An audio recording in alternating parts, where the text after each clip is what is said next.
Blessings or curses, it's our choice this week. That's what our portion is about. So would somebody please, that doesn't have a mouthful, read that verse. This is on Psalm 46, God, you are 1. such a safe and powerful place to find refuge. You are proven help in time of trouble. More than enough and always available whenever I need you. Boy, Psalm we need to 46:1. keep that in mind. He's always available. He doesn't have office hours. He doesn't have an owie on his head like Joel does. I just see a band-aid on your head. Okay. He's always available to you whenever you need him. And he proves himself over and over and over. And if you guys just keep one of these things about God in your head, make it on the top 5 things. God wants to walk with you. Okay, I don't care where you put that, number 1, number 2, 3, 4, 5, but it should fill one of those slots. Who is God? He loves you and he wants to walk with you. Okay? All right. So here we are. We're going to be in the uniqueness of worshiping God. We're going to be in Deuteronomy 11:26 through 12:19. It's not a very long portion. And I'll remind you once again that the book of Deuteronomy is organized in 8 parts. Okay? So where are we? We are right here. We're in the stipulations part. We've agreed with him to do these things. And the stipulations, look at how many chapters the stipulations take up. Right? 5, chapter 5 through 26. Those are detailed stipulations. This is all part of this is the fine print of the covenant that you have with God, that we all have with him. And so we're going to start in chapter 11, 26 through 32. And the fireman has his book open already. Do you want to read for us today? Sure. Okay. Let's wait for me to get there and everybody else. Deuteronomy 11, chapter 11. And 26 through 32. Yeah, let's see what this says. Behold, I set before you today a blessing and a curse. The blessing if you obey the commandments of the Lord your God, which I command you today. And the curse if you do not obey the commandments of the Lord your God, but turn aside from the way which I command you today, to go after other gods, which you have not known. Now it shall be, when the Lord your God has brought you into the land which you go to possess, that you shall put a blessing on Mount Gerizim and a curse on Mount Ebal. Are they not on the other side of the Jordan, toward the setting sun, in the land of the Canaanites who dwell in the plain opposite Gilgal, beside the terebinth trees of Moreh? For you will cross over the Jordan and go in to possess the land which the Lord your God has given you, and you will possess it and dwell in it. And you shall be careful to observe all the statutes and the judgments which I set before you today.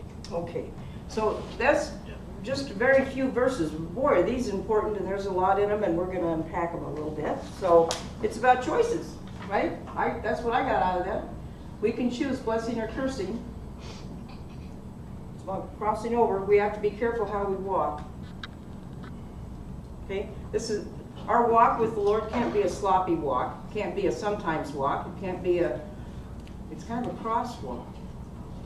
Come to think of it, isn't it? That's a great. I'll let that. It's a crosswalk. Okay. Anyway, so it begins with this mini blessing thing. Here are the verses that are important. I'm setting before you a blessing and a curse. The blessing if, and that's a capital if you obey the commandments, and a curse if you don't obey the commandments. How simple can that get? Can't get any simpler than that. It sounds pretty simple. I don't know why we have so much trouble, but let's look at this one here. Behold, I set before you today. Here's the word. Can anybody pronounce that? Anybody in your Hebrew, practicing your Hebrew? What are the letters? Here, let me get my pointer. Resh. Resh. Aleph. Aleph. Aleph. Hey. Re-A. I can't see the ballpoints. It's a stop sign. Two It's dots. Ray. Ray? Ray? Ray. Okay. It's behold. It literally means, it means behold. And behold means, is this word, and that means see. Okay? See. And it's not only that, in this sentence it's an imperative. It means you see. It's a command. You see. It's in the imperative form. Pay attention. Consider this very carefully. Understand the choice is yours. That's the wondrous thing about mankind. You know? Animals don't have choices, they just have instincts. I guess they can choose how they treat you, but if you feed them and love them and pet them and whatever, they'll love you back, right? Most of them, unless you're a tiger. But most of them, but people, we have a choice. We have to make a choice because that kind of instinct doesn't come from us. We do not. I'm sorry. If I step on anybody's toes, but when little Sally was born, and the doctor came out and told Mr. Sally's father, "Well, congratulations, your wife just gave birth to a 7-pound, 8-ounce baby girl, and she's going to grow up to be a sinner." You just wait. By the time she's 2, you'll find out. She's going to say no. She's going to say no. She's going to grow up to be Christ. Well, I know, but just in the natural, in the vanilla form, okay? People have a choice to become a believer in God. They don't have to be. They do not have to be. It's obvious, it's evident that they should be, but they don't have to be. So that's kind of that part is kind of a learning curve. Okay. Understand the choice is yours whether or not you're blessed or cursed. So it's a good idea to think. You know, when we're in certain situations, it's a good idea to think, you know, what kind of choice are you making? Yes, ma'am? Could I add just a little something to that word behold? Yep. So in the pictograph of the Hebrew language, yes. Behold is it's actually just letter Hey, which is the last letter up there of those 3, and right? And I just want to mention that the pictograph is like a stick figure of somebody like this, like they're looking at something, like okay. See it brings Look at attention, this. focus. Yeah, see this. Yeah. But also in the modern day letter, see that little space that it has in the letter? That is, my Hebrew teacher said, think of that like a window. That letter Hey opens a window into God's mysteries and kingdom. So every time you see behold or see, just pay extra attention in your Bible reading, or look, that kind of stuff. Because and that brings it down here to puts it in, because it's in the imperative, and it's warning you. Take a look. Pay close attention to this, right? Yeah. In our language, it'd be nice if they put an exclamation point after that, just to draw, because this, pay attention. This is important stuff. Thank you. One more thing, please. Yes. Also, in the scripture, what he just read says the blessing if you listen. His says command. If you obey. Mine says if you listen to the commandments of Adonai your God that I am commanding you today. So listen, see, it's the senses of beholding. Well, and that's good that you brought that up, and it's on your paper, and we'll get to that in just, I think, the next couple of slides or so, because it's right there. The Shema is right there too. Look and listen. Stop, look, and listen. That's what he's always asking us to do. Consider what you're doing. So in verse 31, that word possess is there again. For you will cross over the Jordan and go in to possess the land which the Lord your God is giving you. He's giving you this land. You're going to cross over and you're going to possess the land. And remember, the word possess also means dispossess. So it depends on the context of the sentence. They're going in to possess the land, but they're going to dispossess the inhabitants that are already there. Kind of like saying, take possession of, by whatever means necessary. Yeah. And that implies 2 things can't occupy the same space at the same time, right? So if you're going to possess something else is going to be dispossessed. And so this is God's way of saying pagan worship is going to be overthrown. Now, do you remember, I brought this up several times, that this word possess is in the book of Deuteronomy 63 times. And where are we? We're right here about in the middle. Look at that. In today's portion, we're going to be in verses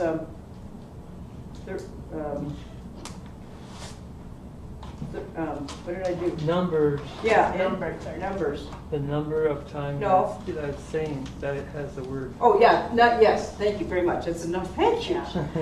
This is number 32, number 33, I was trying to make that into a verse. Number 32, Yeah. 33, and 34 are right here. 11:29, 11:31, and 12:1. There's one right there. What do you need? You need a paper? Yeah. Is this the next one? Yep. Okay.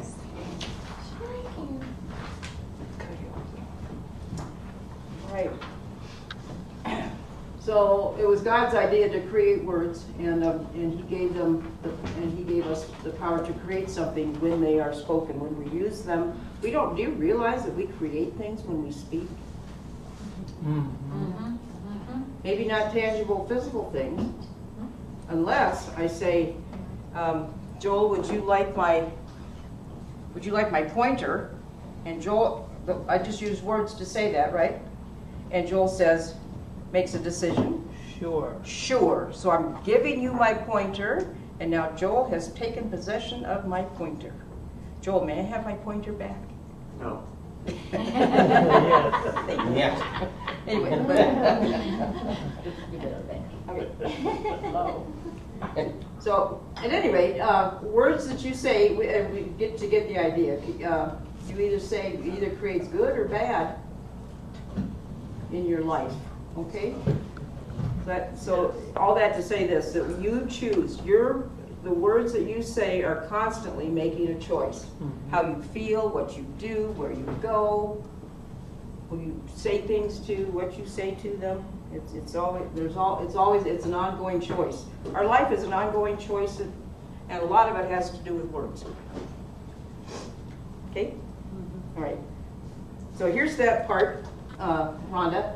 So a blessing if you obey the commandments, and the word right here, see, put it in yellow, if you obey, come down here to the yellow in the Hebrew. Sure enough, there it is, a Shema. Listen. Okay? There's a blessing, there's a help me with the Myra. Vicky, help me with the pronunciation. Barakah. Bracha, blessing. Bracha is a blessing. All these things all these commandments, these mitzvah.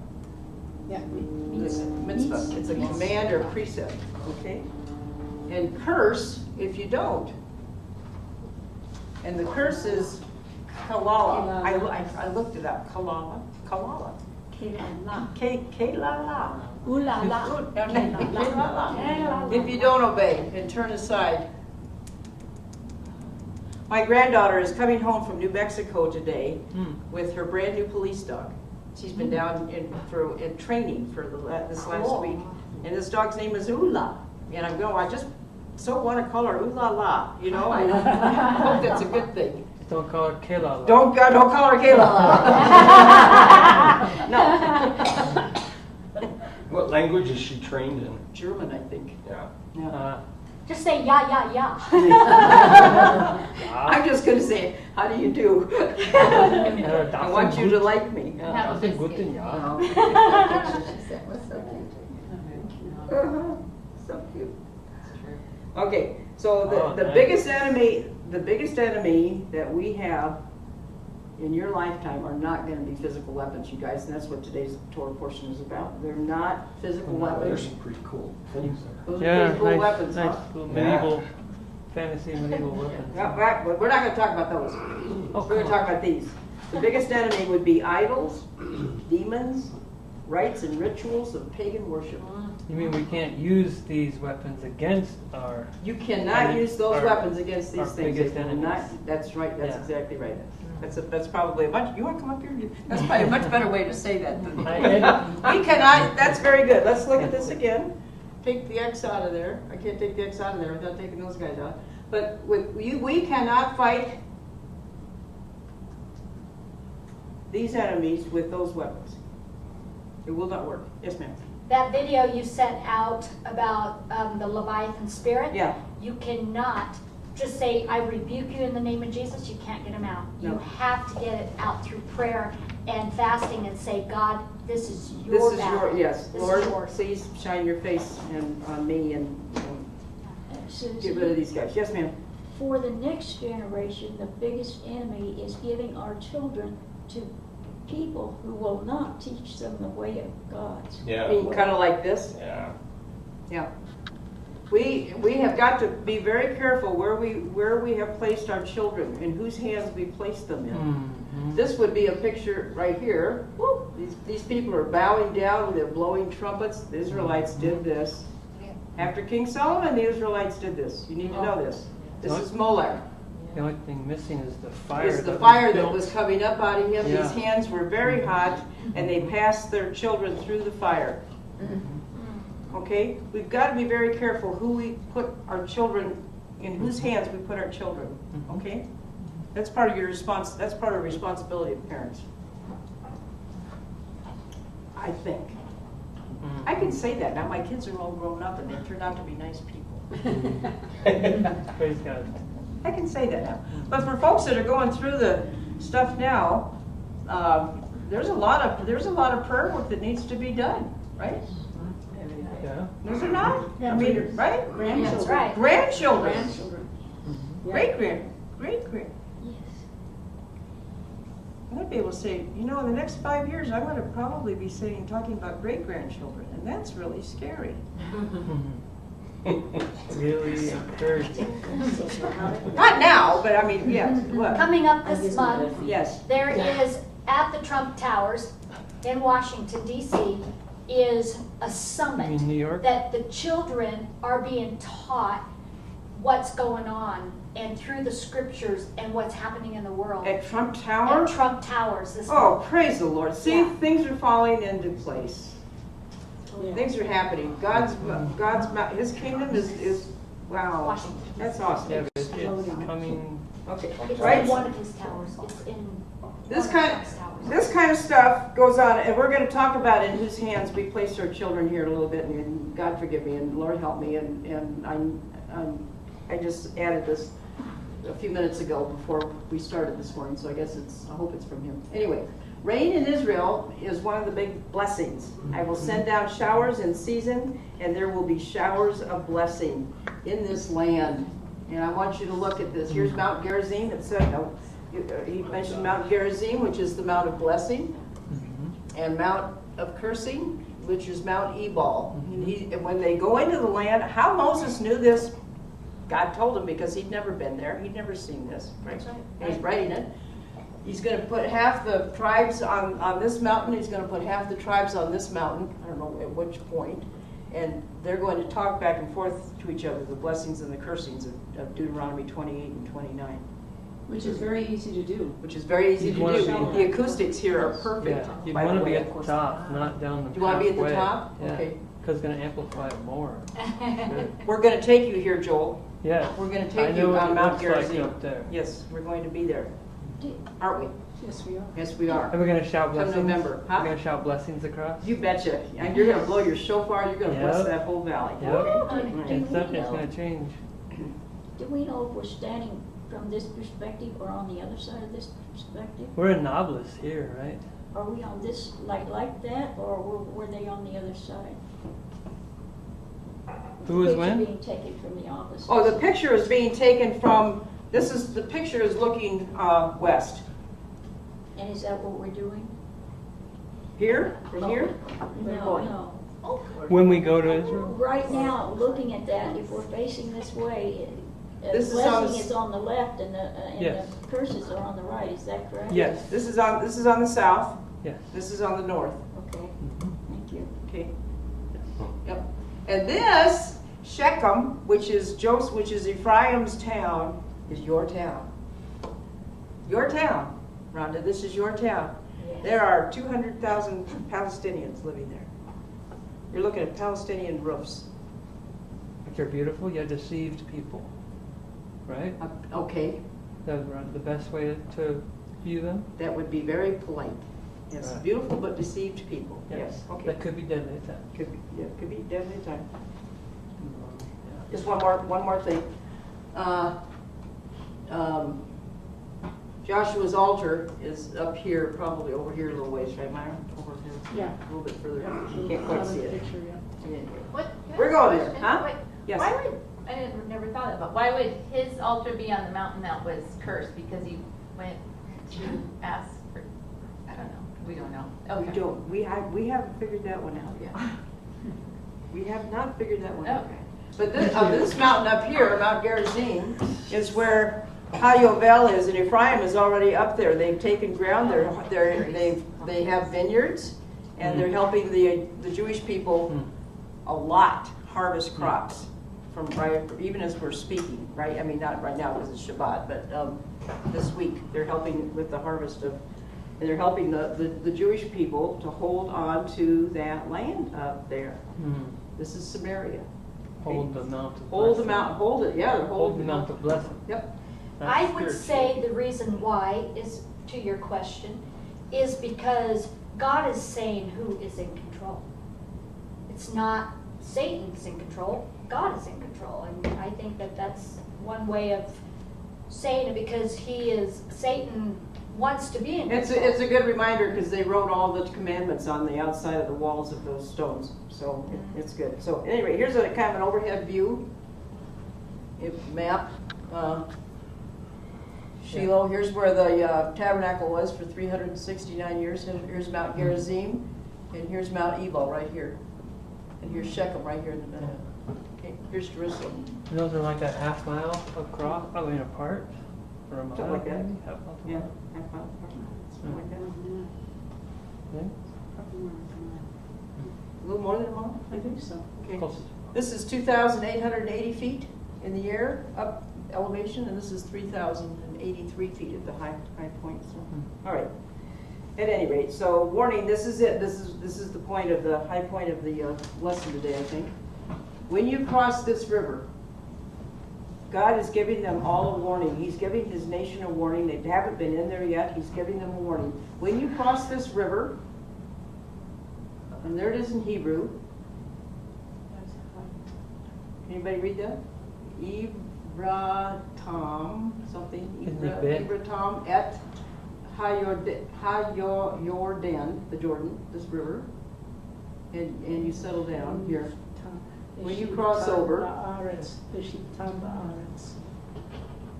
this particular Jordan, because there's an et here, that means that's an direct object pointer. Okay, this particular Jordan, you dwell in the land, and you Ba'aretz, when you settle down in the land. Okay.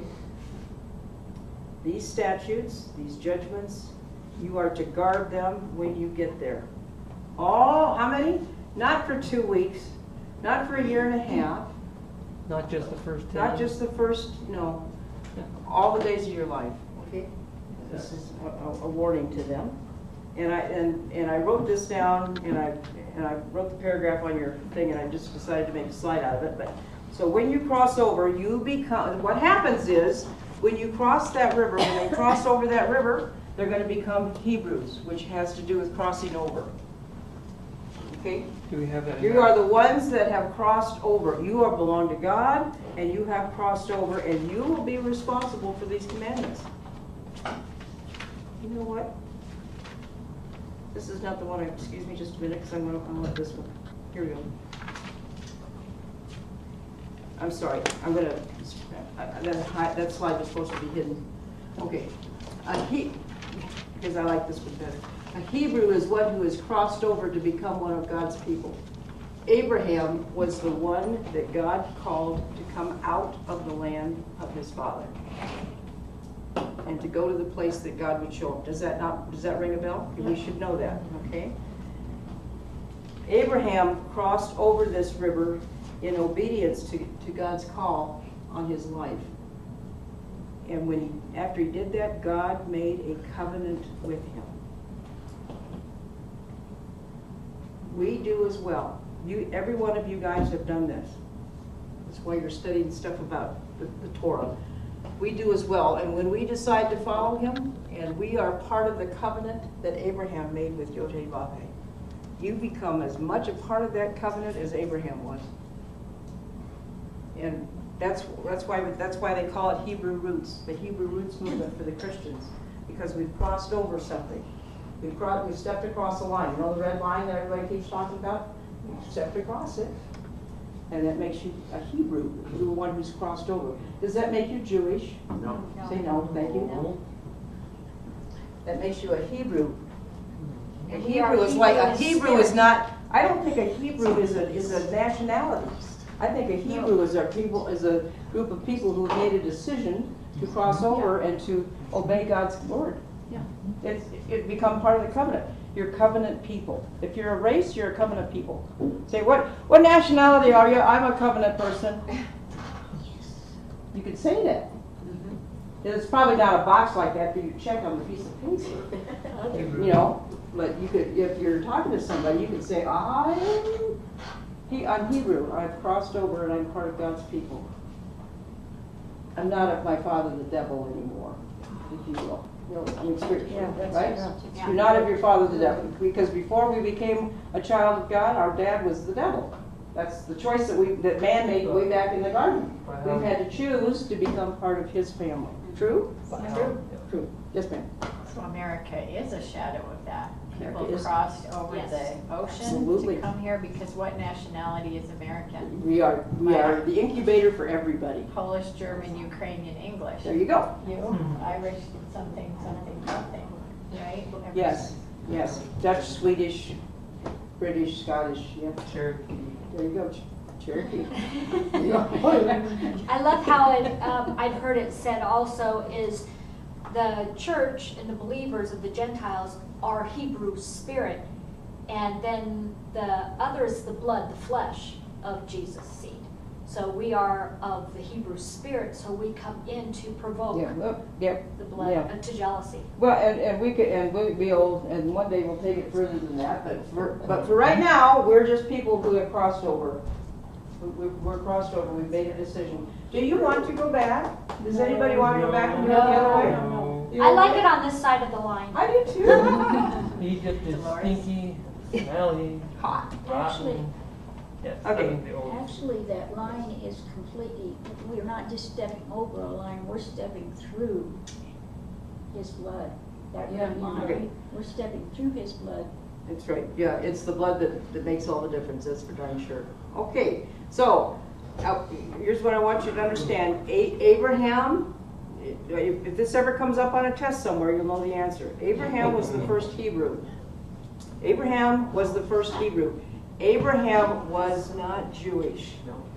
That is, I know that that's semantics and it's parsing. It's not even parsing words. That's a lie. Abraham was not Jewish. Okay, Abraham wasn't Jewish. Abraham didn't know anything about Hanukkah. He wasn't Muslim either. He wasn't Muslim either. Yeah. No, thank you. He wasn't Muslim, but he wasn't Jewish. He never heard the word. He never met Judah.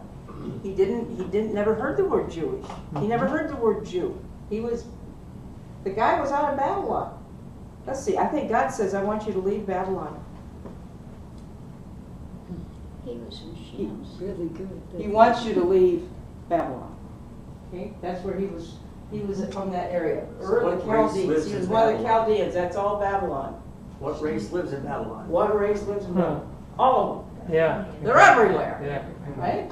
So, right today, if we were going to divide the world into groups, we could have two groups: Babylon, Israel, the Hebrew. They have the Hebrews, Israel.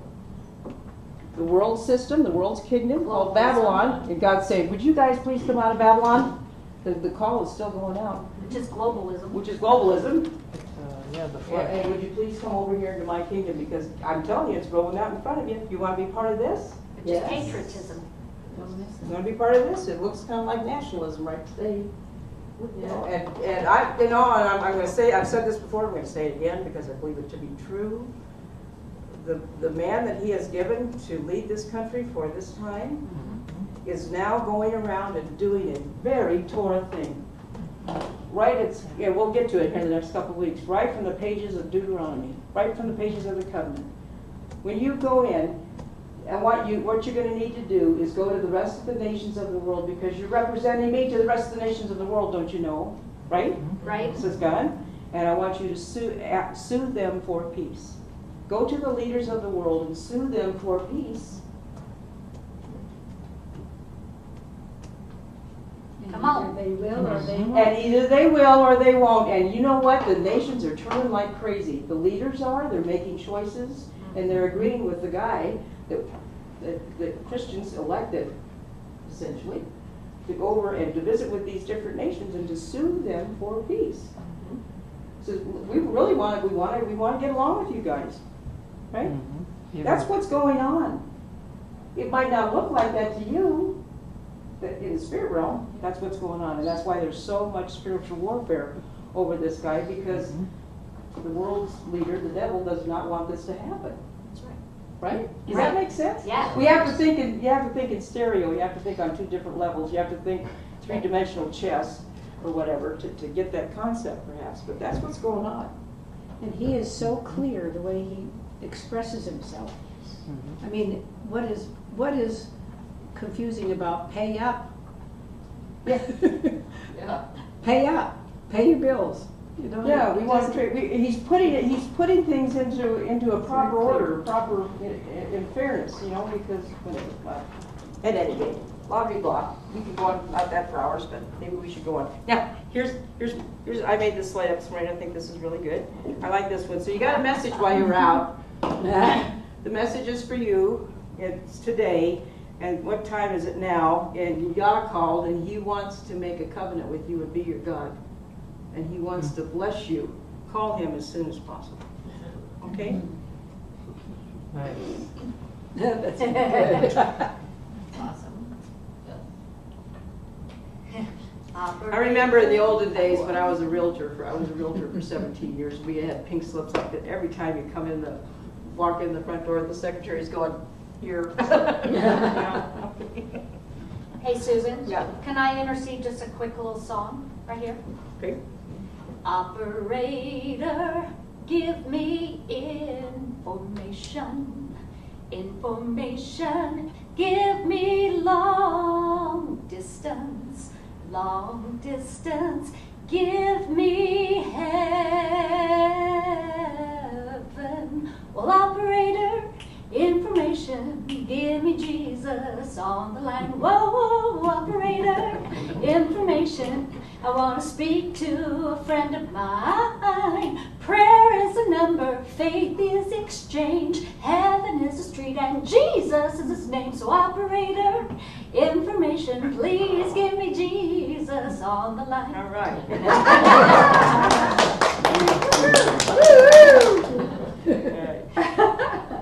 This Jordan, I want just to call your attention to the Jordan River here just a minute.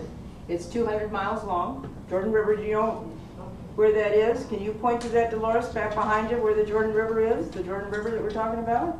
It's that whole, yep, Jordan River. It goes from Mount Hermon, in the highest place in Israel, down to the Dead Sea, which is the lowest place in Israel, in 200 miles. And the Dead Sea is the lowest place on earth. And the name Jordan literally means descender. It descends. The Jordan River descends over a 200-mile area to the lowest place in the earth. And Yeshua descended, did he not? He came from heaven to give us living water. Hallelujah. I got a picture here. That's kind of cool.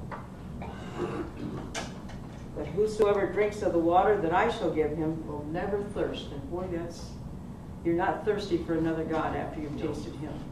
That's right. Really good. Okay? Really good. But just remember, I think this is cute. Remember, when you are responsible once you cross over. Once you cross the street or the river or through the bloodstream or whatever, you're responsible for this. So he's going to hold you responsible. So to whom much has been given, much is required, right? So don't be surprised. And all that required stuff is he's just training you to be one of his people. You know, that's all it is. It's good, right, Jeff? Yes. It's good to be one of his people. All right, we should be the happy people. So So Moses is going over the plan. And now we can go through 12, 1 through 4. Bill, if you will, please.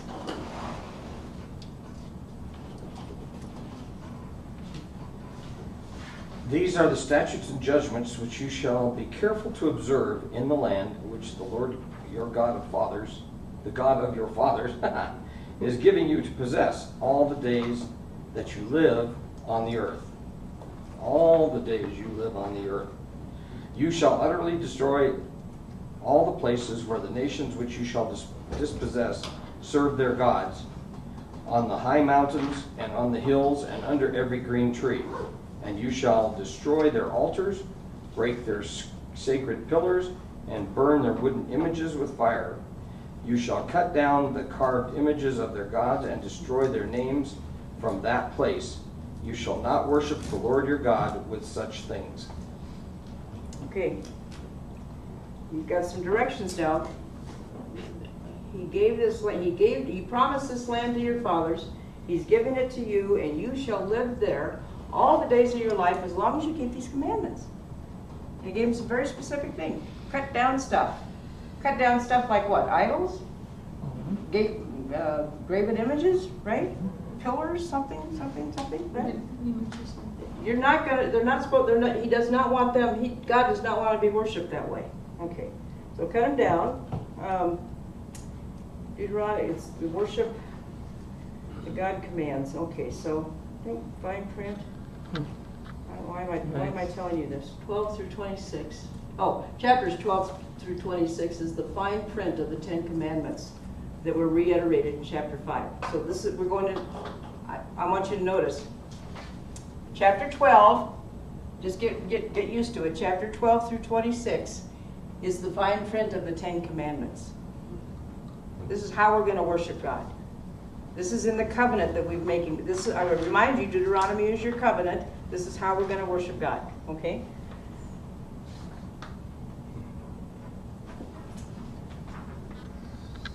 So chapters 12 through 26 is an explanation of the 10 Commandments, like these guys, these 10 Commandments. Now chapters 12 through 14 is going to deal with only 3, the worship of God. Don't make any other gods, don't make any idols, don't misuse the name of God. Chapters 15 to 16 are going to correspond with the 4th commandment, which is going to be the teaching on the festivals, the appointments that we keep with Him. And chapters 17 to 26 deal with the relationship between people, between men, as do the last 5 commandments. Okay? So, all right. So 1 through 4. Observe these as long as you live in 1 through 4, what Bill just read us.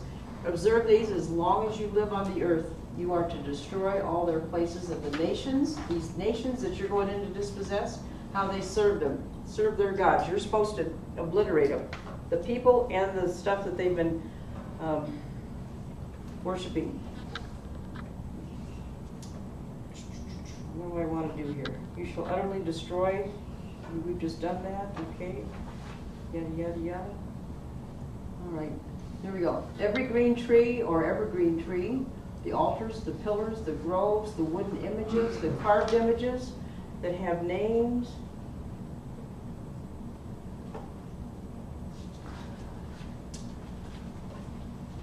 And can anybody read this word? Resh. Ayin, noon, final noon. Ra'anan, that's what it is. Ra'anan. It's from an unused root that means to be green, fresh, or flourishing. All things pagan that God's children were not to do. No pillars, no carved images. They were to be rooted out and destroyed. The Asherah, the groves of trees. They went into groves of trees and worshiped gods there. Babylonian Astarte, Canaanite goddesses that had to do with fortune and happiness, I guess. The supposed consort of Baal, all her images, they were all supposed to be destroyed. There are to be no more false gods in God's land. This is to be the staging area for all the nations to come to know who the one true God is. So if he's not going to share his glory with anybody else, can you see why all those things had to be cleared out of the land? Mm-hmm. This is going to be the staging area. We've talked about this the last couple of weeks. Mm-hmm. This is the stage where all the nations are going to come and figure out, wow, you guys have a really cool God. Can we be part of your family? Can we cross over too and be Hebrews? We'll agree to do the stuff that he's asking you to do. He's going to bless you? Really? I want to be part of that. Who doesn't want to be part of that? Yeah. Really? Susan, Yes, ma'am. you just explained Ezekiel. This is the staging area for all the nations to come to know of the one true God, and he plopped Israel right smack in the middle of all of them.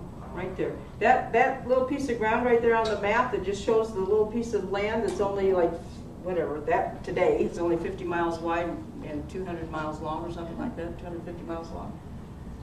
Is like the apple, you know where the apple core, the apple, and the stem on the apple, it's like that. It's right smack dab in the middle of all the nations around it. And it is, and all the nations, it connects 3 continents, for crying out loud. It connects Europe and Africa and Asia, right there in the middle. It's amazing. Mm-hmm. And like Myra just said, they were supposed to be the staging area so that all the nations could come and go, wow, this is really cool. And Ezekiel, do you remember? We're learning so much. You guys are going to be in. Boy, you're going to get it. Boy, are you in for it. in the next few weeks. But Ezekiel gave him. I'll just give you a little teaser. Ezekiel gave him this. God gave Ezekiel the description of a temple, and it goes on for chapters. 8 chapters, I think it is. Yeah. 8 chapters of the description, and mostly it's so many reeds and so many this and so many that and da da da da da, and you know, and people have pondered and wondered, and that it was never built, and we come to find out this is the woulda, coulda, shoulda. This is the woulda, coulda, shoulda, but didn't temple that they should have built, and all the nations would have come. But you know what? There was a condition on that. If your people are shamed, Yeah, there was no shame in their Yeah. faces. that's right. Yeah. That's why Ezekiel's temple has never been built. Because in Ezekiel's temple, there was still going to be sacrifices there. Yeah. No, it's too late. It's too late. It's too late. And they built the economy model. Zerubbabel, and there, you know, when Herod came over and did what he did, and that thing was. So I'll shut up. Oh boy. It's amazing what he is teaching. Myra and I are both being blown away by what he's showing us. It's just kind of like, you gotta be kidding me. We had the opportunity to share some of this stuff with some pretty savvy ladies from Res yesterday. They're all from Res, right? Yeah. Yeah. Pretty very mature ladies from Res, and they were just going, whoa, this is good stuff. Anyway. Tale of 2 trees, which is why I put trees in the first slide. Yeah. The whole thing, ever since the garden, one leads to life and one leads to separation from God, right? Separate. We're supposed to separate the good from the evil in our lives. The tree of knowledge of good and evil. Ginger used to say that didn't mean good. This is good and this is evil. It meant this is really good and evil. It's a Hebrew literary term. Trying to remember the name of it. Hernandi? You remember the name of the term? Never mind. It doesn't matter. No, I don't remember. Sorry. I'm thinking Hernandez or something like that. Anyway. In the Old Testament, we don't read or hear about demons per se, do we? Not very much. But in the New Testament, demons are dealt with very openly. Yeshua, he dealt with demons. They were the first ones to recognize who he was when his ministry got started. He cast demons out of all kinds of people. He cast demons into pigs. And the demons were all going, whoa, what are you're too early. What are you doing? Are you going to, it's not time to get rid of us all yet, right? Do you remember? Yeah. He dealt with demons a lot, casting demons out of people. Well, but in the Old Testament, or do we? I guess if we take a closer look, the children of Israel who were to utterly destroy all the places where these gods were served by the inhabitants of the land, on the mountains, on the hills, and under every green tree. This is demons. They didn't, obviously, time we get to the New Testament, what does that tell you? They didn't do it. Isn't that what that tells you? Let's see, they, right? That was okay, tough now. That's why I was given that command to when they went into take over to destroy That's everything. exactly right. They were commanded to take over everything. Obviously, they didn't do it because Yeshua's still dealing with them here in the New Testament. Mother? But the Old Testament, it's all there too. Sure. And what happens in the beginning also happens in the end. And you have in Genesis 6, and it talks about the evil inclinations of all humanity. Yep. Yep, they're all there. But my point being is that because they didn't do it, it should be obvious to people. They didn't do the obvious. By the time we get to the New Testament, Yeshua is casting demons out of men. Because that must tell you that there must have been some kind of demon worship going on, right? Or false gods worship going on. If you get into false gods, you're getting into demons. There you go. False God. Let's just say this: false gods equals demons. Yeah. There you go. All right. I got a little doodah thing here. I think if it works. Oh, sure. I like this. Give you an idea how to separate. It's not so hard. Look at this. Oh, wow. Pick up something. Oh, wow. Good idea. Crazy. You don't get your fingers all messy. Oh. Oh, my How about goodness. that? Wow. How much? Wow. Gosh. Separated. Anyway. That's amazing. You want to say? Are you done looking? Okay. No, we're all still dumbfounded. We use the bottle. We ought to try that. Yeah. That's just a water bottle. I made cloud bread the other day and I couldn't find a bottle. I was going to do that. Wow. Should go over to Ashes and What get a riot. We should try that. cookie chips. So the director, i.e. God, is literally giving instructions to clear the set. Okay? Yeah. He's going, clear the set, get all this stuff out of here. Yeah. Clear this out. It's got to go. Okay. All right, so no idols, no temples for idols, no worship of idols, no encounters with idols, nothing, no idols. There's the no idol sign, none, not. He doesn't want to have anything to do with any idols. And lest you think I didn't write these all down, but here you go. These are Asherah, has to do with Asherah poles or something. Yeah. Just to give you an idea, those are groves of any trees. Asherah's pole, my understanding was that they were erected, it was more like a sexual Yeah, it's rituals. They thought they would help people procreate or something. Right. And so Deuteronomy talks about it, Isaiah talks a lot about it, Micah talks about it. Let's just go to Micah. I will pluck up thy groves out of the midst of thee, and I will destroy their cities. The fruit's taken away, blah, blah, blah.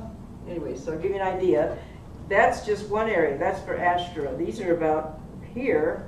Look at all this. This is about groves too. Look at grove, grove, grove, grove. This is all bad stuff. A screenshot of that, we're not going to read all of them, but just to give you an idea, there's a lot. The Bible talks a lot about this.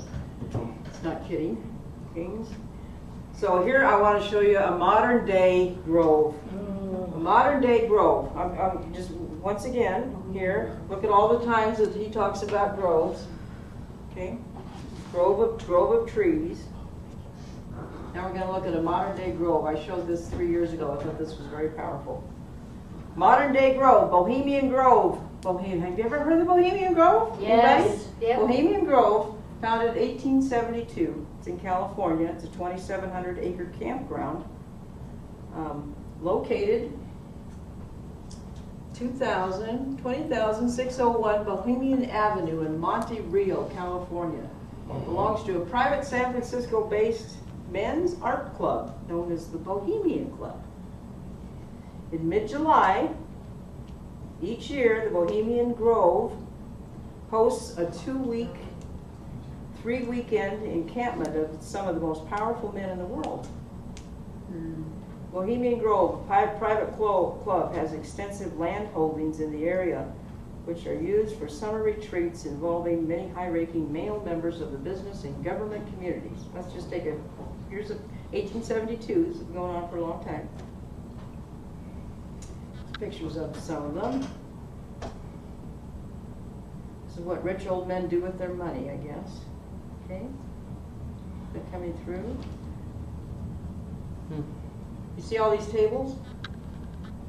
Each one of these tables holds 10 guys. There's at least 10 guys. 1, 2, 3, 4, 5, 6, 7, 8, 9, 10. 10 guys on a side, so 20 guys at a table.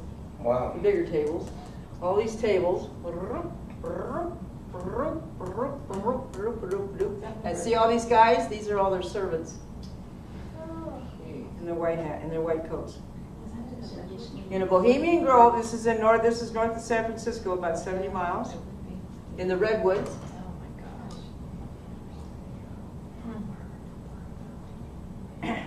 Let's see if they worship something. A carved image, was that what it was? A carved image?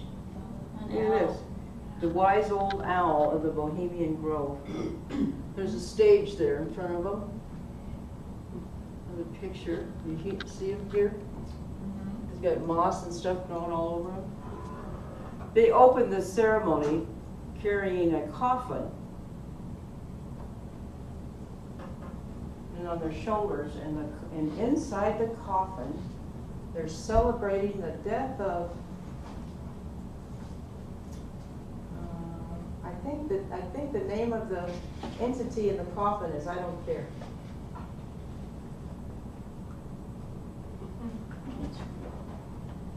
And they burn it.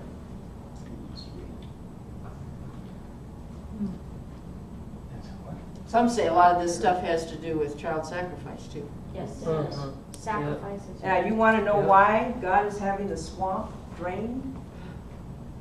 Yep, because it's full of so Parents much. This is evil. the evil stuff that goes on in our country. Right here. Getting cleaned up. So The evil stuff.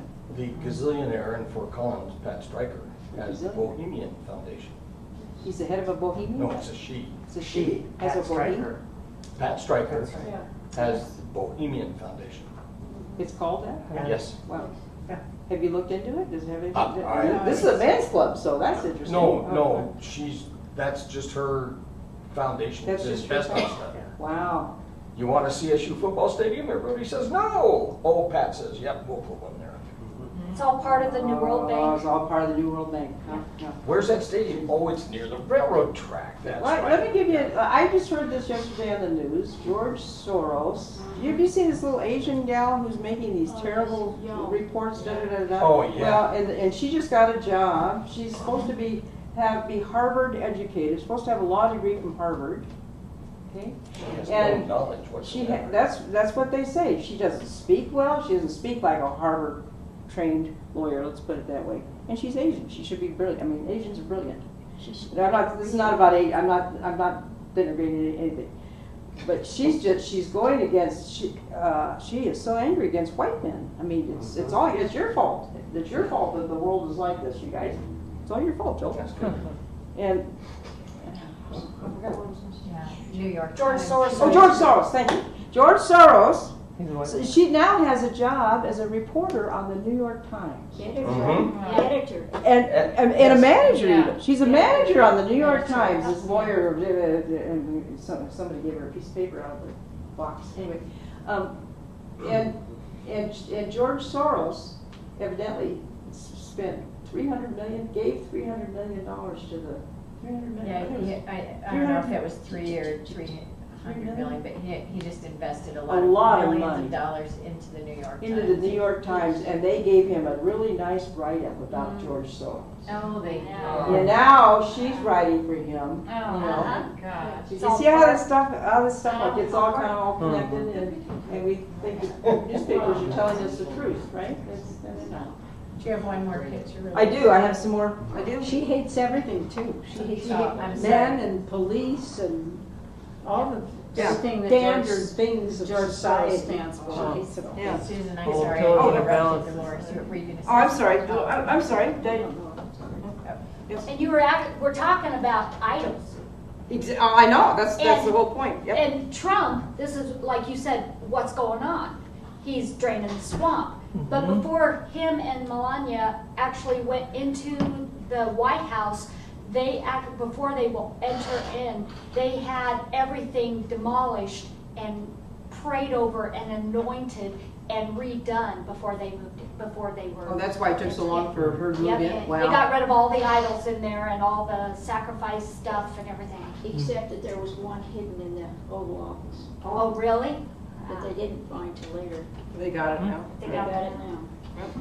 Wow. Snake the always Lord hides is the snake in the giving out grass. stuff, wow. Jeff? We were talking Uh-huh. about I mean, we were talking to Claus, Richmond? Richmond, yes, Claude Richmond a while back, and he was talking about that I don't care, that casket and so forth. Yeah. But anyways, what it is actually these very wealthy people go to these places and actually take a vow of I don't care. In other words, what you don't have is a feeling toward empathy toward human beings. Oh. So you have no problem slaughtering millions of people without any conscience to bother you about that. Yeah, so if you don't care, So why if you would don't care, if you get, and then Satan comes in and just, you actually give it over to Satan and you say, I don't care. Oh. And you take this, Do you- go to a place like this and you actually do go through this ritual. Right. It's removed from your mind so you don't have feeling and empathy for other people. Yeah. Do you remember? That's right. Do you remember when Satan took, well, when Yeshua went out into the wilderness for 40 days, and on the 41st day, see, I want to clear this up once and for all. Okay, he's in the wilderness for 40 days right after he's baptized, right? Okay. Right. Yeah. Yeah. 40 days, no, nothing to eat, nothing to drink. You're probably kind of hungry. And then Satan came. But we think that Satan was there giving him a hard time for 40 days. No. One day, on the 41st day. Yep. On the 41st day, he came, and one of the things he did three things, and one of the things, the bread and the I forget but the what I want to talk about is the power. And he took him up on a high mountain and he showed him all the kingdoms of the world. And Satan said to Jesus, said to Yeshua, if you just bow down and worship me, I'll give all of this to you. Okay? And every time, all three temptations, Yeshua answered with, it is written. Right? He answered with the word of God. Yeah. And what Jeff is thank you, Jeff, that was a nice act. What Jeff just said, that's exactly what Satan is doing with these guys, these rich men, and this thing. He's offering them, that's why they're so rich. It's dirty money, okay? I'm sure.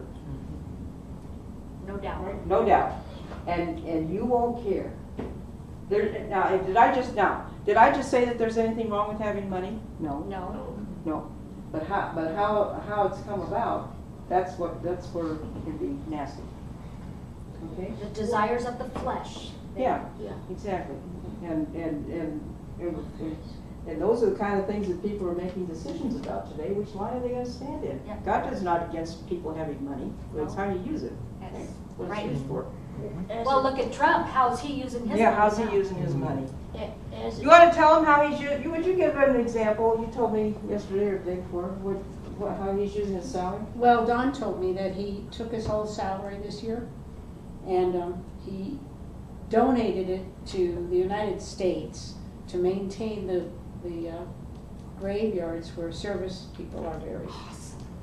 That's applause. There's a man with money who's been hired by you to represent you as your president, and he's using that money because he's using that money not to do stupid stuff with, but to maintain the graves. Praise God. Isn't that awesome? That's awesome. Dolores is one. Dolores. I'm sorry, Dolores. As a child, I thought, Jesus didn't say, hey, it doesn't belong to you. He never said that. He could have said it didn't belong to him if it truly didn't belong to him. And He didn't get it back till he went to the cross. That's exactly right. But once it at the cross, now he has it, and we can take it back as we live in him. And that's the only way we can take it back. Otherwise, it does belong to the enemy. And The God of this world, I mean, that's what it is, of the world system. Yeah, he has, yep. and these young men just didn't serve food. No, Some of The them servants? served their Oh, lives. yes, yeah. Some of them served their lives. Okay, so you will know them by their fruits. Here's kind of a picture of these false gods. You'll know them by their fruits. Here's the golden calf. Here's Molech.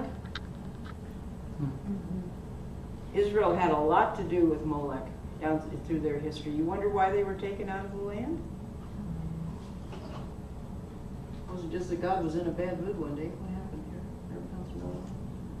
There's a whole bunch of bowing down to. That looks pretty bad, doesn't it? Yeah.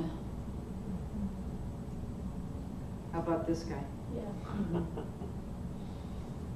This is one I decided I'd add this morning, so I'm gonna, this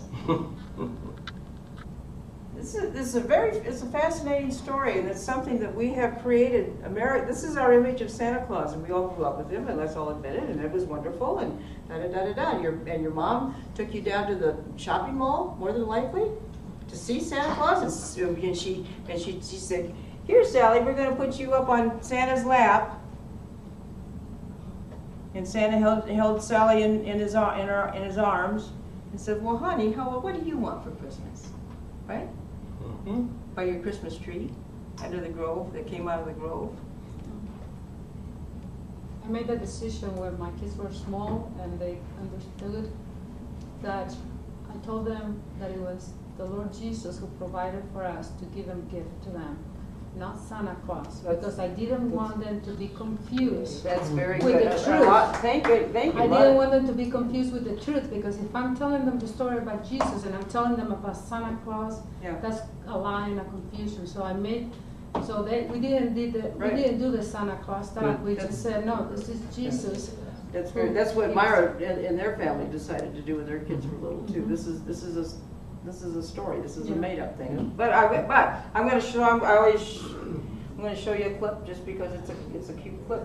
Okay. This is cute. It's interesting. It's interesting how this came about. Watch. Oh, you know what? Is that on? Not yet. Okay. Okay. Then- Okay. Okay, here we go. This just takes a couple minutes. And I don't mean to be stepping on anybody's toes. Okay, I don't. But this is from here and whatever. Here we go. Turn it up. A world without Santa Claus. It's hard to imagine. No boots, red suit, and white beard. But what many don't realize is what we're talking about is a world without artist Haddon Sundblom. I think now when people envision Santa Claus, they envision the Coca-Cola Santa Claus. Many of them don't even know the origin, the fact that Haddon Sundblom painted this perfect vision of Santa Claus and kept his vision of Santa Claus consistent for over 30 years. It all began with this 1931 painting. It's Sundblom's first Santa, the one he created for Coca-Cola's Thirst Knows No Season campaign. It was really Santa. He's big, he's jolly, he's wearing red and white, and he looked like Santa. A visible departure from the first Santa Coke experimented with in 1923. That Santa was a mean-looking Santa. And then again with artist Fred Meisen in 1930. The ad was so popular that we used Haddon Sundblom to paint his vision of Santa Claus every year from 1931 until 1964. It was Sundblom's Santa that was a hit, and yet the original he painted over. Take yourself back to the 30s and you're in the middle of the Depression. And if you're an artist, the most expensive thing that you have is canvas and paint.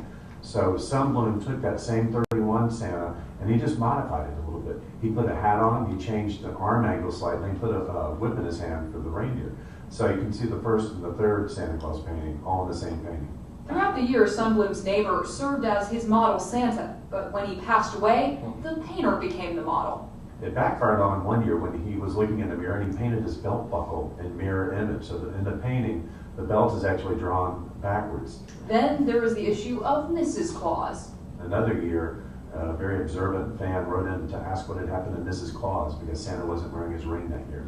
A lesser-known sunbloom is included in the temporary display at the Oak Grove University Museum of Art. You have the famous Yes Girl, you have the Why Grow Thirsty Girl, you have the Coca-Cola Santa Claus. You have these really light, airy paintings. But this other piece of art, the Huskies, a little darker, but it tells a beautiful story and it's beautifully painted. Sunbloom's stories, in wartime and in peace, not only made Santa relevant year after year, but are a testament to the changing times. And in that 1964 one, he has a brand new technology and he's showing the kids how to use a helicopter that he's brought for them. So times have moved. As a tribute to the man who brought his image of Santa to the masses, his art lives on in a permanent exhibit at the World of Coke, so that we don't have to imagine a world without Sunbloom Santa Claus. And it just happened, but when it happened, it was a beautiful accident. And it created this wonderful Santa Claus for the rest of the world to enjoy. Well, there you go. That's not evil per se. It's a nice, jolly old elf. And it's on Christmas Day. The problem lies in, where's the problem lie? Problem lies in, Hey, well, okay. And the Christians, as Christians, we all grew up this way. We celebrated that as the day of Jesus' birth, but that wasn't the day that Jesus was born. So share the day with Santa Claus. Okay, that make it easier? But we have them conflated. Mm-hmm. We have them all conflated in our minds, and we've passed this on for generations. Those are the pictures from our childhood. Those are ours. That's us. That's what America was about. Christmas and Santa Claus. Everything nice, right? So when we pulled the bandage off, for a lot of people, that's very painful. It's your choice. I didn't know there wasn't a Santa Claus till I was 44. Which yesterday? Have you gotten over it yet? Not really. Yeah. Well, I mean, you know, it's just to me the eerie part comes with the fact that we put him. He's such an American icon, and we put him with, and he's bigger than Jesus at Christmas time. He is, because Christmas time is the biggest boon to our economy that there is. That's one problem. And we put him in we dress him in white, in red, in a red and white robe, if you will, and we put him down at the mall, which is our temple. It has become the American. I'm not saying that there's any, maybe I don't know if it, I'm just saying what it is. We put him at the American temple, right? Where our goods and services are, where we go down and we take our little children down and we pick them up and we put, and he's sitting on a throne, for crying out loud, right? It's surrounded by a white picket fence of some kind, fancy. He's sitting up high on a bema seat. He's sitting in a gold throne. That chair is going to be gold. There's going to be some kind of gold on that chair somehow or another. He's not just sitting in a folding chair. And we take our little children up, and the carpet is rolled out, and we take him up, and we take our little kids up, and we put them on his lap. We're passing our children on to this strange person. And most children's response, I don't know what yours was when you were 42, maybe you got over 40.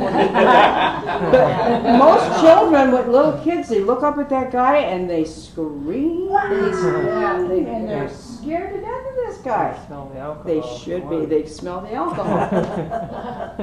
It could be. It could be. It's at any rate.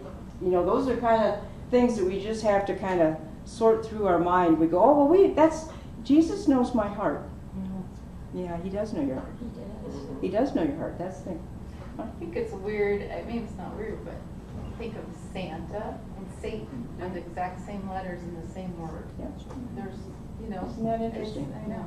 And before this guy Coca-Cola got a hold of him, I mean, a few years before that, Santa was pictured as a little green elf.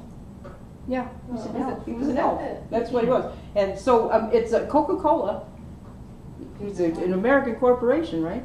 And drink Coke, and everybody drinks Coke at Christmas time. I mean, it's just, it's that part. Yeah. Let's look at a very, very, very large picture of everything in our world dealing with the lotus. It's a lotus series, which is all Baal. It's all idol worship. It's everything that we can possibly imagine.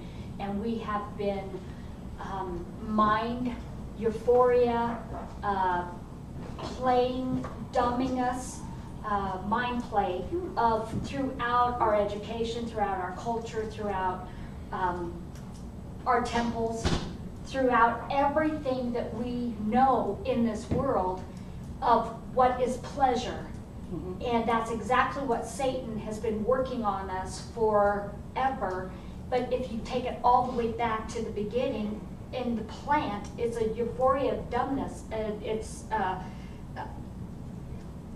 using us to pretty much mind play us to take him All right. as true. And I don't want to get off into a big discussion of this, but just to point out that we are.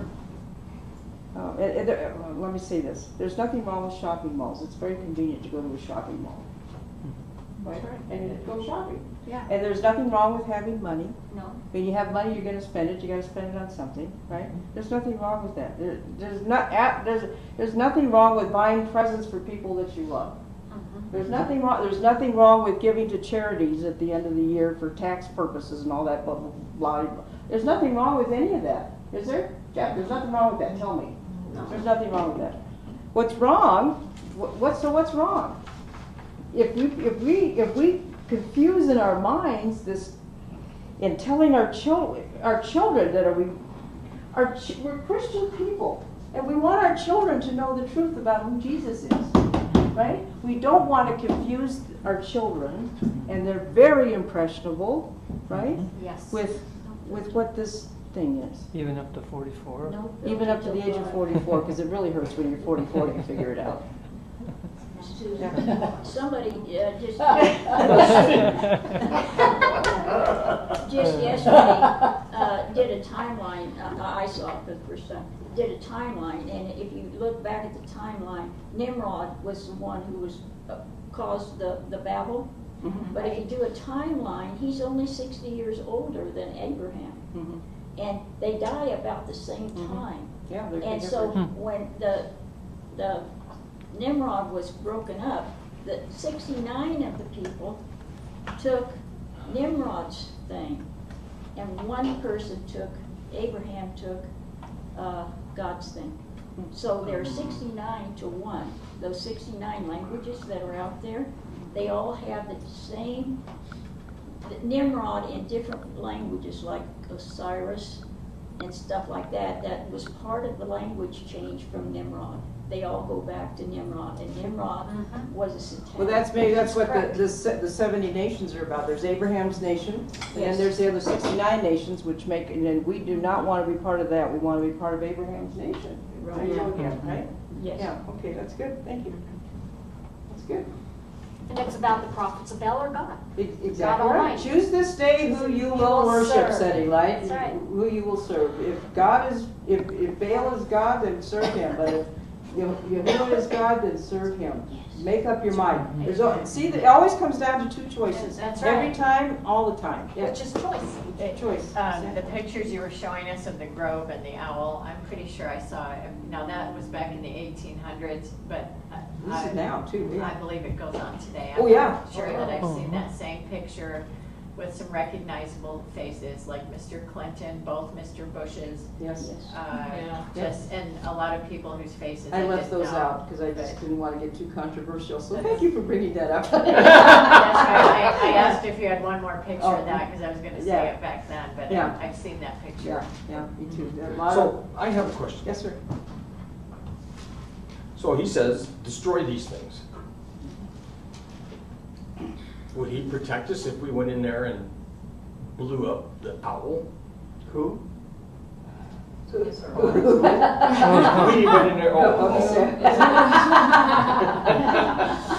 I'm a little slow. I'm you know. You know, with the fires and stuff that are going on in Northern California, I wonder how far down they're gonna go, you know? I don't know. That would be awesome. Or Those trees. destroying the Planned Parenthood buildings, clinics, you know? Yeah, but see, that's against our laws. Yeah. So, Well, but when we cross over, maybe so. Thank you, Sheila. That's Yeah, I don't think we're supposed to blow things up. I think he's given us leaders and we have laws of the land and we're subject, and Paul talks a lot about that being subject to the laws of the land, so I don't think we can take the. Which But, is a but statute. but God is, you know, he's the avenger and this is what this is about coming to do. So if we're standing in his line and he's coming and he's gonna deliver his vengeance or his righteousness or however you want, as long as you're standing in the right line, you're gonna be just absolutely fine. You won't even have to use your concealed carry permit or anything. you certainly can pray over them and Yeah. pray them to come Yeah. down. Pray them to come down and pray for people that are serving them to come out, you know. Yeah. You know, that's where our battle is, right, in the spirit realm.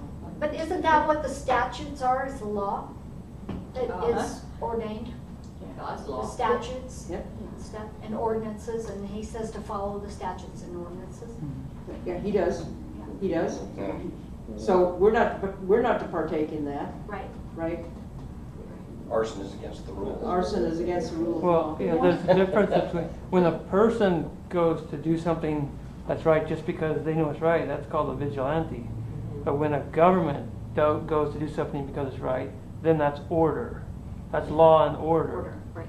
So you can't go off on your own Be a and say, vigilante. you know, we really need to burn down the bad area. You gotta go in as a government, you have to Isn't be that what part of Trump your. is trying to say Yes. right now? Yeah. He's trying to say, this is the law, this is what we are following, and the other has been following their own law and their own agenda. Doing what's right in their own eyes. Yeah, you take control of your government and be part of your government, and then you can help it go down the right path. Yeah. Like when he separated the families, he was following the law because Clinton and Obama had made the law to separate children from their families, but it never been carried out.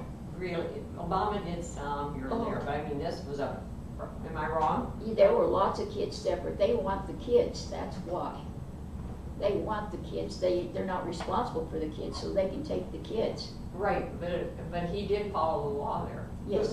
Trump did. Trump did the Trump laws did. that Clinton did. But not for the same reason that Obama did. No, Obama, you're right. But I mean, it just shows how different it is interpreted. Yeah. And it's making it look like he's the bad guy, that Trump is a bad guy for doing that. So. When it comes right down to, we need to possess the land like the Israelites did. That's what we as believers are supposed to do, is take and possess the land by our prayers, fastings, and things of that nature that actually cause us to take rule over ungodly people. That's exactly right. Which is in lands like right. Deut. Which is what is exactly what we're doing, which is why Shabbat is so cool, because people pray and. Well, isn't that the beginning that you said, you know, that we cannot use those weapons any longer? Right. Those Yeah. weapons, you know. Right. Those The yeah, we weapons of pray our for warfare are prayer. not, you know. Right. Yeah. So I'm not correct. Yahweh, what's the code? Yahweh Sabaoth. Yeah. Was Yeah. God of the armies. God of the armies. Yes, God of the armies. Sabe. Sabaoth. Sabaoth. Sabaoth. Sabaoth. Yeah. Yeah. God of Lord of our hosts. Host. Lord of hosts. Yeah. That's what's happening now. He's not acting as the little lamb now. Now he's the guy on the white horse, you know, and things are happening in the heavenlies, which is why things are starting to happen down here. It's spilling over down here on planet Earth.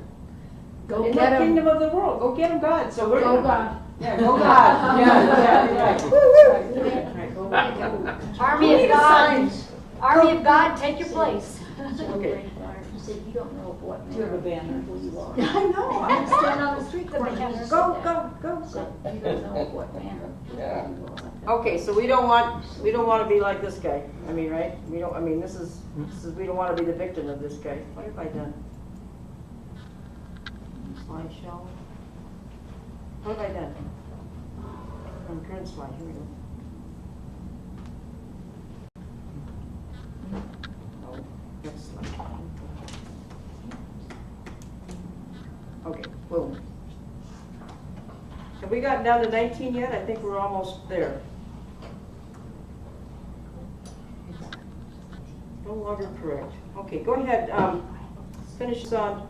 I love the fact that we don't have to be politically correct anymore. Is it, Yeah. do you get the sense that that's kind of dropping away, that whole Lie, that whole lie. Yeah. This is what's supposed to be, to answer Bill's question, maybe I'm in trouble. But as a This is what government, they were supposed to be as a doing. government, they do that. That's what they were, yes, that's what they were supposed to be doing. Utterly destroy. Here's, that looked like Jericho. Here's what God did. They were to keep their big mouths shut and march around that thing, and God took that thing down. That's what's going to happen. Okay, so we keep doing what we're supposed to be doing, and we take a stand, and we do what's right, and we watch them bring the stuff down. So, all right, go ahead and take us through 5 through 9, and we've got to hurry because we've just been talking. You guys have been talking way too much. I love it. It's been awesome. 5 through 9, Bill, if you would. Okay. But you shall seek the place where the Lord your God chooses out of all the tribes to put his name for his dwelling place, and there you shall go. There you shall take your burnt offerings, your sacrifices, your tithes, and heave offerings of your hand, your vowed offerings, your freewill offerings, and the firstborn of your herds and flocks. And there you shall eat before the Lord your God, and you shall rejoice in all which you have put your hand, you and your households, in which the Lord your God has blessed you. You shall not do all, you shall not at all do as we are doing here today, every man doing what is right in his own eyes. For as yet you have not come to the rest and the inheritance which the Lord your God is giving you. Sorry about the mistakes there. That's all right. Okay. All right, seek and go and offer. So he had a place where he wanted them to offer sacrifices, because they've gotten themselves into a situation where now they have to, in order to even come into his presence, there has to be a blood barrier between he and them. And it takes the form of a sacrifice and an offering. So they came to Shiloh when they come across and we're going there. People that are going to Israel, we're going to Shiloh. And the tabernacle was there for 369 years. Okay, that's where they were to. Oh, look at that! Over 300 years, yeah. And here's Shiloh right here. Whose tribe is that in? Ephraim. Who are you? You're from Judah. You're Ephraim. Ephraim is the one who had the birthright. It sat there. The tabernacle absolutely sat there for 369 years. Here's Judah down here. Here's Jerusalem, right here. And the Jerusalem actually sits in the tribe of Benjamin. But Benjamin is part of Judah. So, okay.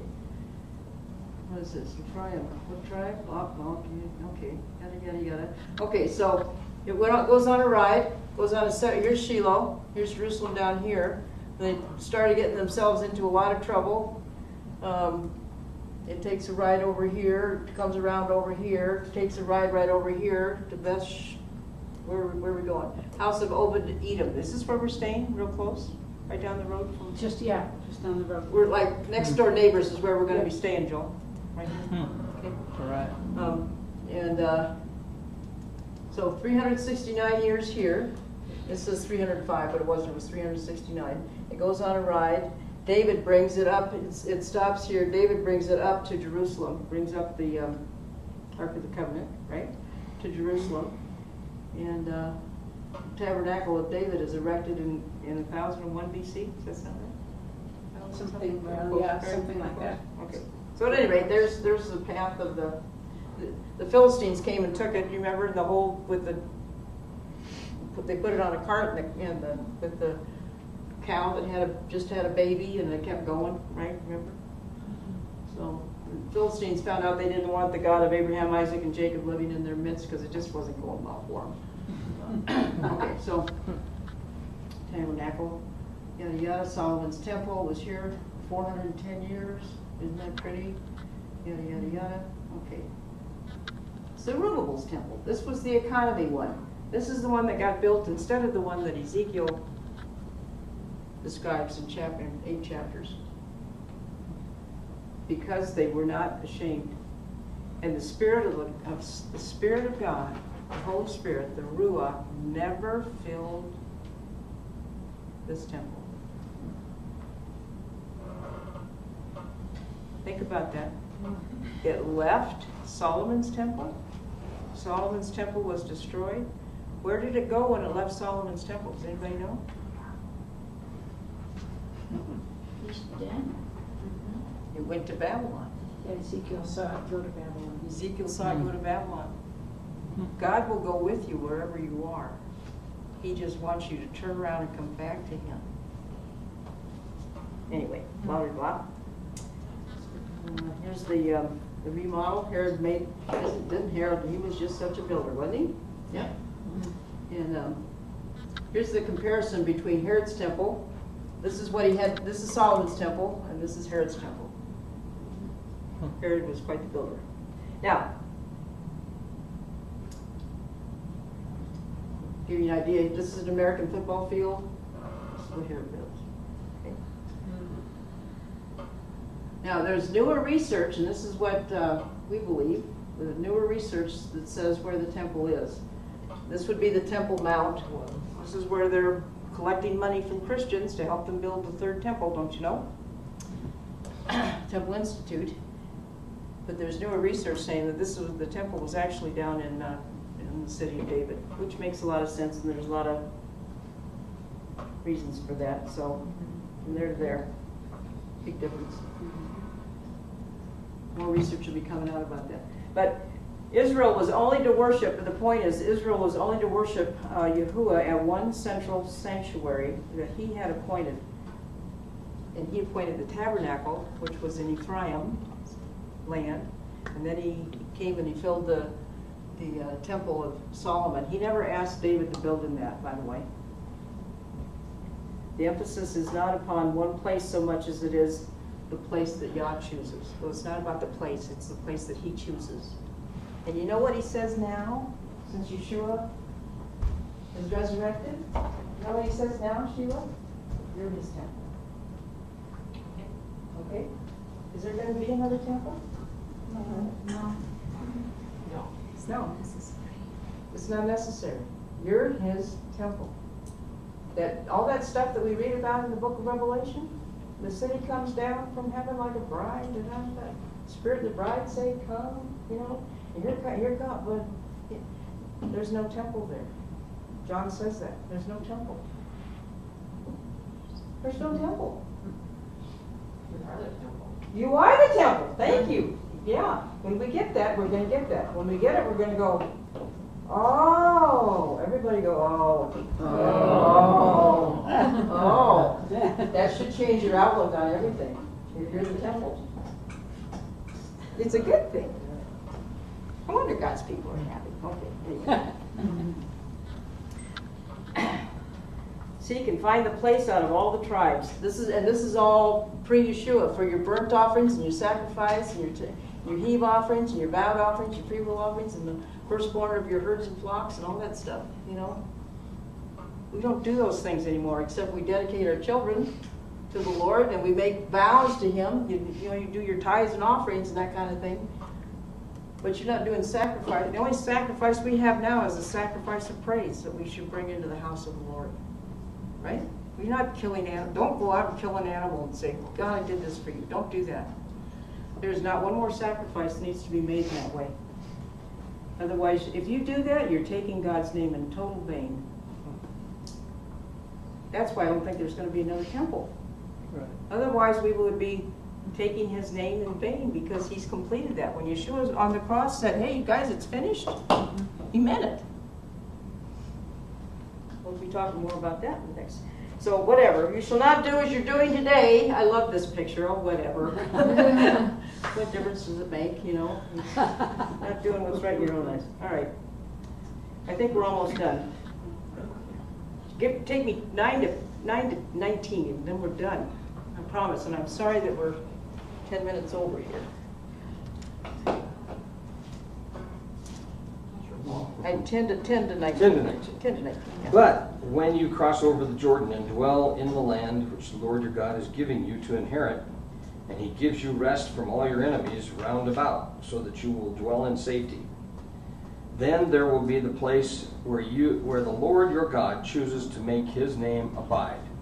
There you shall bring all that I command you, your burnt offerings, your sacrifices, your tithes, the heave offerings of your hand, and all your choice offerings, which you vow to the Lord.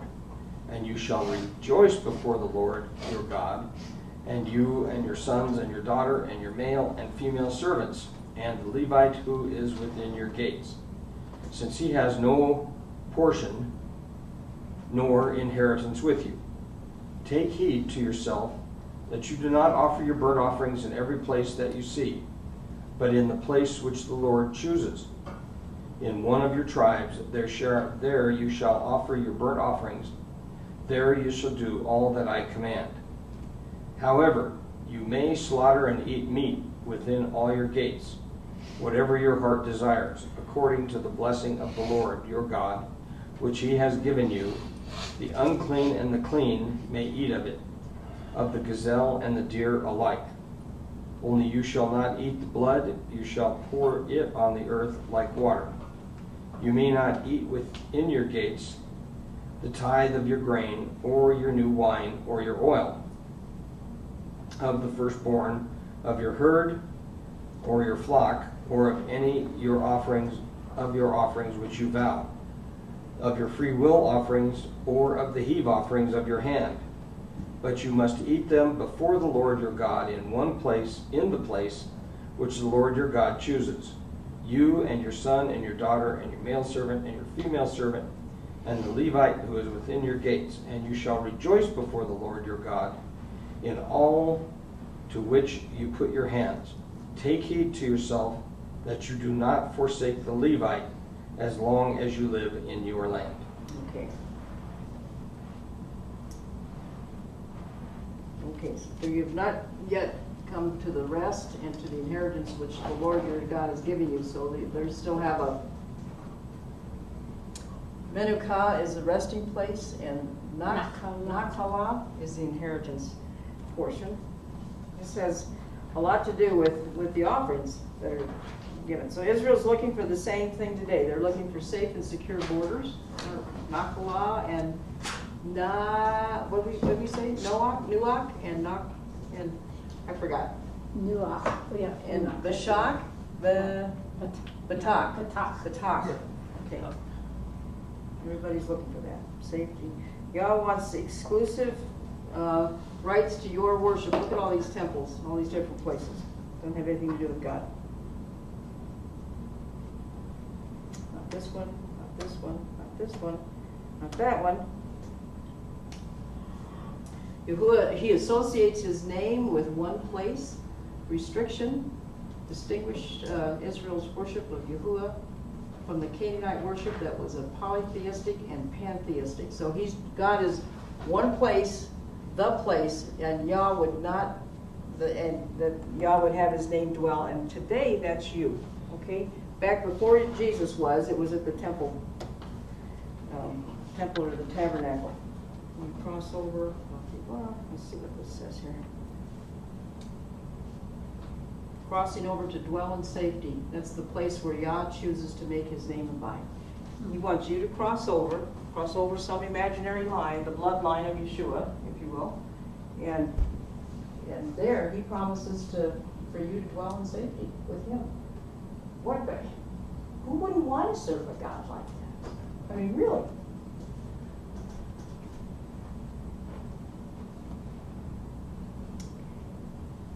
And he's telling the people at that point in time, that's his audience, don't offer God's offerings in any other place but the place that he chooses. Okay? So if you're going to make an offering, make it an offering at the tabernacle for 369 years. If you're going to make an offering, if you're going to have supper, have supper. But if you're going to make an offering, bring it to the bring it there. don't sacrifice an animal at your house and say, here God, I'm sacrificing this because, no. You need to involve the Levites at the time.